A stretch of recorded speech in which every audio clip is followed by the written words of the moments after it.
ప్రజాప్రభుత్వంలో అర్హులైన పేదలకు ఇందిరమ్మ ఇల్లు నిర్మించి ఇచ్చి తీరుతామని రెవెన్యూ శాఖ మంత్రి పొంగులేటి శ్రీనివాసరెడ్డి పునరుద్ఘాటించారు. నిజామాబాద్, జగిత్యాల జిల్లాల్లో పర్యటించిన మంత్రి పొంగులేటి ఆర్మూర్ మండలం అంకాపూర్ శివారులో 200 కోట్లతో నిర్మిస్తున్న ఇంటిగ్రేటెడ్ స్కూల్ డబుల్ బెడ్రూమ్ ఇళ్లను పరిశీలించారు. పనుల్లో వేగం పెంచాలని అధికారులను ఆదేశించారు. జగిత్యాలలోని ధరూర్ క్యాంపులో పర్యటించిన పొంగులేటి మరో మంత్రి అడ్లూరి లక్ష్మణ్ కుమార్తో కలిసి పలు అభివృద్ధి పనులకు శంకుస్థాపన చేశారు. నూకపల్లి 2 పడక గదుల ఇండ్లను పరిశీలించారు. 2 లబ్ధిదారులకు 2 పడక గదుల ఇళ్ల మంజూరు పత్రాలు అందించి దంపతులకు నూతన వస్త్రాలు అందజేశారు. ఇందిరమ్మ ఇళ్ల విషయంలో పేదలెవరూ అధైర్యపడొద్దని, అర్హులైన వారందరికీ ఇల్లు మంజూరు చేస్తామని పొంగులేటి శ్రీనివాసరెడ్డి హామీ ఇచ్చారు.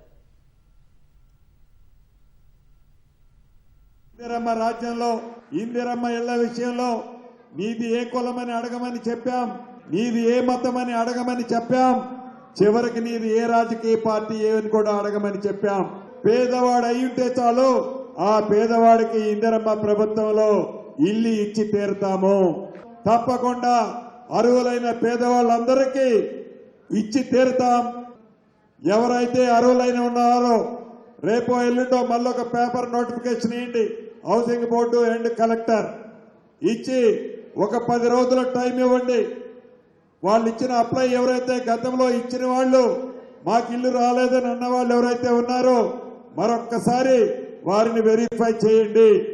వెరిఫై చేసి వాళ్ళు పేదవాళ్ళు ఇప్పటికే కూడా పేదవారిగా ఉంటే టాప్ ప్రయారిటీలో వాళ్ళకి ఇల్లు అలాట్ చేయాలని కూడా మరొక్కసారి ఈ వేదిక ద్వారా గౌరవ జిల్లా కలెక్టర్ గారిని ఆదేశిస్తున్నాను.